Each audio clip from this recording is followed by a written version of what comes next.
النبي صلى الله عليه وآله وسلم في المعراج على أقوام، جمع من الناس. أريدكم أن تتخيلوا هذا المنظر. لهم أظفار من نحاس، وتخيل الظفر إذا صار نحاسا. قال يخمشون وجوههم، طبعا الدم يسيل، وصدورهم. تخيل إنسان أظفار نحاس يخمش وجهه وصدره والدم يسيل. فقال النبي صلى الله عليه وآله وسلم سبحان الله، من هؤلاء؟ من هؤلاء الذين يفعلون هذا الفعل؟ فقال جبريل للنبي صلى الله عليه وآله وسلم، قال هؤلاء الذين يأكلون لحوم الناس ويقعون في أعراضهم. ولا يغتب بعضكم بعضا أيحب أحدكم أن يأكل لحم أخيه ميتا فكرهتموه. ولما سئل النبي صلى الله عليه وسلم بل سأل أصحابه عن الغيبة، قالوا الله ورسوله أعلم. قال ذكرك أخاك بما يكره. تتكلم على إنسان شيء ما يحب تقوله، يا أخي ايش عليك منه؟ زوجته ولا عياله ولا لبسه ولا شكله ولا كلامه ولا ايش عليك منه؟ رجل فعل فعلا اتركه لحاله.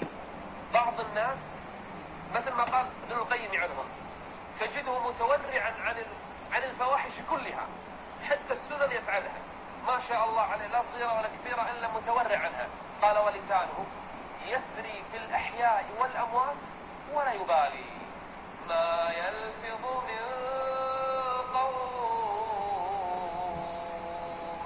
لو نص كلمة، ما يلفظ من قول إلا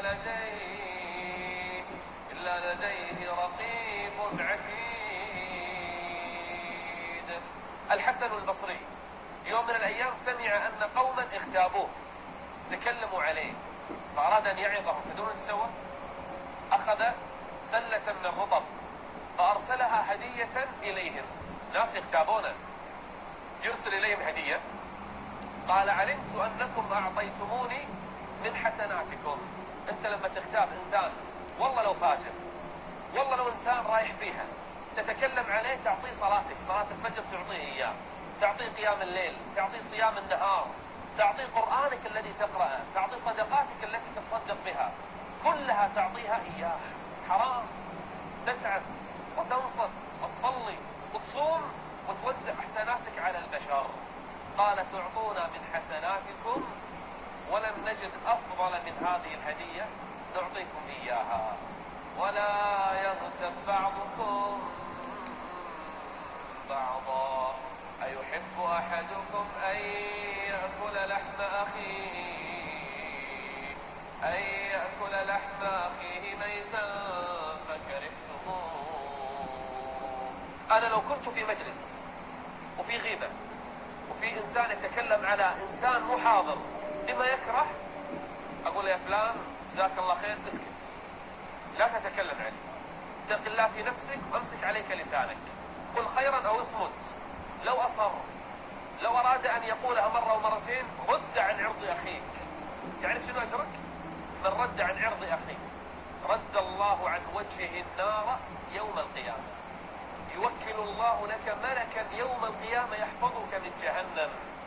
هذا لو كنت حريصا على نفسك وعلى حسناتك، فإن ذكرته ونصحته وذببت عن عرض أخيك فلم يرتدع، سلام عليكم وقم من هذا المجلس.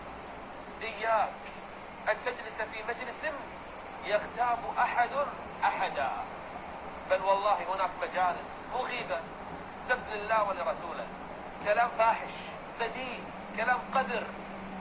لو جلست في هذا المجلس أنت والمتكلم سواء. إن الله جامع المنافقين والكافرين اللي سبوا في جهنم جميعا. لو سب دين الله أو سب أحد رسل الله، أخي الحبيب، لسانك، احذر لسانك أيها الإنسان، لا يلدغنك إنه ثعبان.